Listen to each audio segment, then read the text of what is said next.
ஆண்டவராகிய இயேசு கிறிஸ்துவின் விலையேறப்பெற்ற பரிசுத்தமான நாமத்தில் அன்பின் வாழ்த்துக்கள். இந்த காலையில் உங்களை சந்திப்பதில் மகிழ்ச்சி அடைகிறேன். இந்த நாள் உங்களுக்கு ஆசீர்வாதமாய் மாறுவதாக. கர்த்தர் உங்களை களிகூர பண்ணுவார். பெற்றோர் பிள்ளைகளை மகிழ்விப்பது போல, ஹல்லேலூயா, சிறு குழந்தைகளை மகிழ்விப்பது போல, விரும்பின பதார்த்தங்களை செய்து கொடுத்து மகிழ்விப்பது போல, விரும்பின பரிசு பொருட்களை கொடுத்து மகிழ்விப்பது போல கர்த்தர் உங்களை மகிழ பண்ணுகிறார். கர்த்தருடைய வார்த்தையை வாசிக்கலாம். சங்கீதம் 5:11.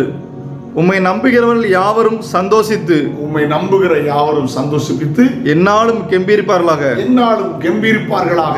நீர் அவர்களை காப்பாற்றுவீர், நீர் அவர்களை காப்பாற்றுவீர். உம்முடைய நாமத்தை நேசிக்கிறவர்கள் உம்மில் களி கூறுவார்களாக. நாமத்தை நேசிக்கிறவர்கள் உம்மில் களி கூறுவார்களாக. ஆமென். அவருடைய நாமத்தை நேசிங்க.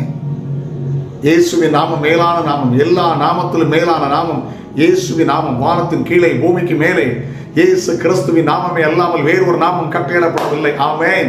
Jesus name above all name. Hallelujah. கர்த்தருக்கு ஸ்தோத்திரம். அவருடைய நாமத்தை நேசிக்கணும் பாருங்களேன். ஆமென். தாவீது அவங்க அப்பா யுத்தத்தில் இருக்கிற அவங்க அண்ணாவரை பார்க்க போக சொல்லியிருந்தார். ஆனால் அங்கே போகும்போது வைராக்கியம் வந்துட்டு, கர்த்தருடைய நாமத்தை தூஷிக்கிறதுக்கு இவன் யாரு சொல்றார் பாருங்க. ஹல்லேலூயா. நானோ நீ நிந்தித்த இஸ்ரவேலின் ராணுவங்கள் தேவனாகிய கர்த்தருடைய நாமத்தில் நோடு கூட வருகிறேன். தோல்வி ஜெயமாய் மாறிவிட்டது. ஆமென். அவருடைய நாமத்தை பயன்படுத்தி பாருங்க, சத்துரு விழுந்து போவான். ஹல்லேலூயா. பேதுரும் யோவானும் அப்போஸ்தலர் 3ஆம் அதிகாரத்தில் அவங்க ஜெபிப்பதற்கு தேவாலயம் எருசலேம் வருகிறார்கள். 40 வயது ஒரு சப்பானி முடங்கி கிடக்கிறான். பிச்சை எடுத்து வாழ்ந்து கொண்டிருக்கிறான். அலங்கார வாசலில் அலங்கோலமாய் இருக்கிறான்.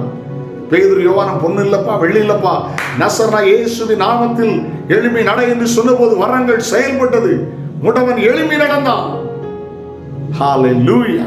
ஆண்டவருடைய பரிசுத்தமான நாமம் மகிமைப்படும். கர்த்தருடைய நாமத்தை சார்ந்து வாழுங்கள். கடைசியா ஒரு வார்த்தையை வாசிக்க கேளுங்கள். நீதிமொழிகள் 18:10. ஆமென். கர்த்தரின் நாமம் பலத்த துருகம், இயேசு கிறிஸ்துவின் நாமம் பலத்த துருகம்.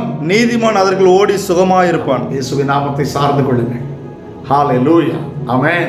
இயேசுவின் நாமத்தில் பிசாசு போனா போகும், வியாதி குணமாகும். எல்லா நாமத்திலும் மேல நாமம் இயேசுவின் நாமம். இயேசுவின் நாமத்தை சார்ந்து வாழுங்கள். நன்மையும் கிருபையும் உங்களை தொடரட்டும். நாளை உங்களை சந்திக்கிறேன்.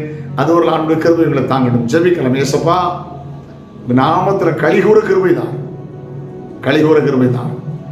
ஒரே மக்கள் நன்றி அப்பா.